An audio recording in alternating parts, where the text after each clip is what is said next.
গোপনে গুনাহ করছেন কেউ জানে না।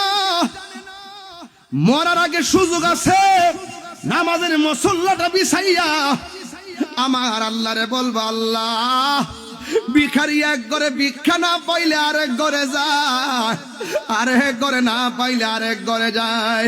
আমরা টাকার ভিখারি না, আমরা সম্পদের ভিখারি না, আমরা তোমার রহমত আর মাগফিরাতের ভিখারি। কথা বলেন ঠিক কিনা? আল্লাহ ডাক দিয়ে বন্ধু, ও আমার হাবিব, 17টা জায়গায় আপনারে ঘুরাইছি, 17টা জায়গায় আপনার উম্মতের জন্য চোখের পানি ফালায়া ফালায়া কাঁদছেন।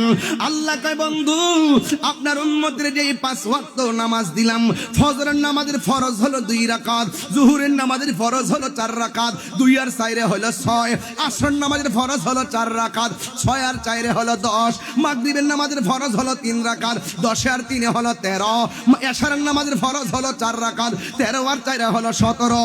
ও বন্ধু বন্ধু বন্ধু বন্ধু বন্ধু,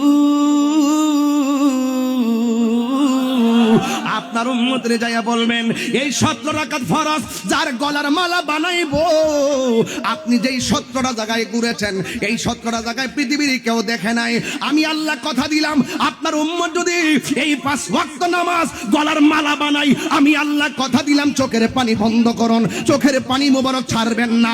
আপনাকে সান্ত্বনা দিয়ে দিলাম, যেই জায়গায় এসে উম্মতকে স্মরণ করেছেন, ওই জায়গাগুলো আপনার উম্মতরে না দেখাইয়া আমি আল্লাহ ক্ষান্ত হব না। আপনার উম্মতকে বলবেন, আমি আল্লাহ আপনাকে মেহমান বানাইছি, 5 ওয়াক্ত নামাজ উপহার দিয়েছি, আপনাকে মেহমান বানাইছি, আমি আল্লাহ উপহার দিয়েছি। আপনার উম্মত যখন 5 ওয়াক্ত নামাজ পড়বে, আমি আল্লাহ কথা দিলাম, এই 17টা জায়গায় ঘুরাইয়া ঘুরাইয়া তাদের ডান হাতে জান্নাতের টিকিট দিয়া দিব। হাই রে, কবরে কেমনে তাকমু একা একা, ও আল্লাহ আপনার বন্ধু যেন সাথী হয়ে দেই দেখা। হাত তুলে বলো, নবীর দিদার আমরা চাই কি চাই না?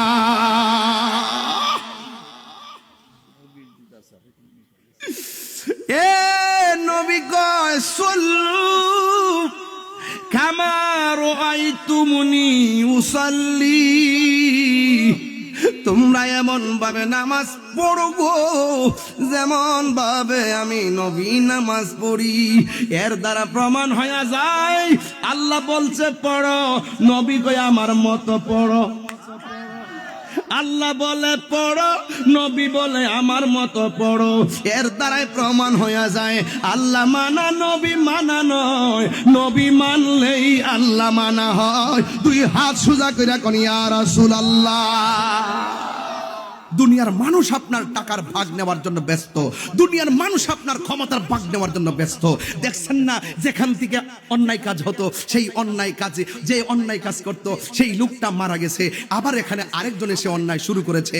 বোঝা গেল গেছে আর আইছে, মাঝখানে সেই হাত বদলটা হয়েছে, সে যা ছিল তাই, যেই লাউ সেই কদু। এই জন্য যুবক ভাইয়ের আমার, দেখবেন কখনো যদি অন্যায়কে যদি প্রশ্রয় দেন আপনি, আপনাকে জবাব দিতে হবে, আপনাকে জবাব দিতে হবে।